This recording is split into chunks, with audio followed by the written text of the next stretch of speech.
خطار جاني اغلب جيته، محلى الابو لو مر على بنيته، بس ما تطيح عيونه بعيوني، شلون اساله ويسال شلوني بنيته.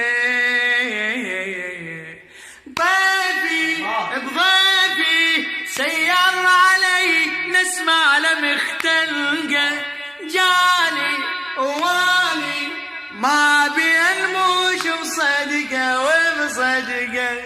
اغلا سهلا بالرد لروحي ساعة الملقى، شفته وشفته من الخزانة مجرحة وزرقه، هذا العزيز وعاش من شافه، لكن اشوف مفطر شفافه، ان كان هذا حسين خبروني، شلون اساله ويسال شلوني بني